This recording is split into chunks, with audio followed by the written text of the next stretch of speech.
Good morning! Mamimitas ako ngayon ng sili. Tignan mo, oh. Ang dami pa rin bunga. Last time na pumunta ako dito. Puro mga red. Ngayon, nagsisitubuan ulit. May green siya, oh. Naka-green. Tapos, kasi kukuha tayo para pang, natin sa suka. Kasi magbe-breakfast tayo na masarap na tuyo na may sawsawa na maanghang na sili na ganito.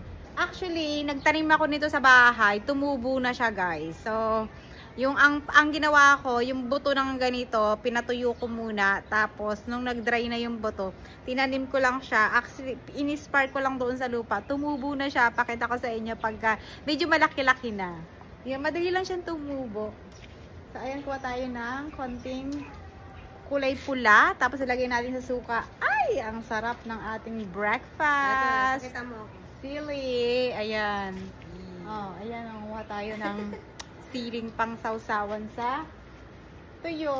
Oh, okay na yun, Ted? Okay na. Dalhin ko nga. Magdala rin ako kasi wala pang bunga yun sa akin. Dala natin. Magdadala din ako kasi nilalagay ko siya sa tuyo. Ay, sa suka. Para? Ilagay mo suka para pang... Oh, yung mga pula lang, yung mga pula. Oh, ang dami, oh. Alam niyo ba kung saan nakatanim yan? Nung napakita ko na sa inyo. Nakatanim lang siya sa hindi siya naka-direct sa lupa. Lang siya ng malaking, yung plastic na pot. Ayan lang siya. Bigay lang sa akin din to. Bigay lang din pala sa kanya. So, hindi siya yung nagtanim. Regalo lang sa akin. Oo, tapos napalago niyang ganyan, no. Nakasandig lang siya sa gate. Kasi ang dami ng bunga. Ayun, no. Ang tawag pala dito sa sili na to, Siling demonyo. siling demonyo daw. Hindi. Yun talagang maanghang na ginagawa nilang marinating na sauce. Ito yun, te. Oh, tama na yan. Sobrang anong nito kasi. Maanghang siya. Pero masarap siyang pagka nasa sili na, pagka nasa suka na masarap siya. Pagka na-marinate sa suka. Naglalaway na ako. Tara, kain na tayo ng tuyo. Na may sausawan. Ubusin na natin to sayang. Yung mga pula. Ilagay mo sa suka. Ayan. Tara, kain tayo ng breakfast. Mainit na kanin and the dilis. Oh, lala. Ayan, dilis. Favorite kapag nandito.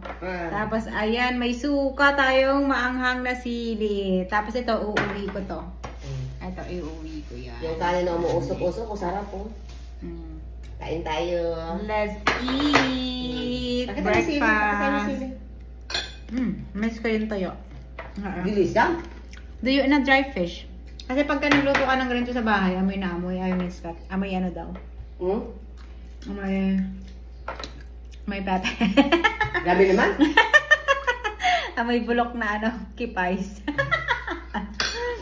Sarap lang. Yung masarap siya. Masarap nga ito yung ginagataan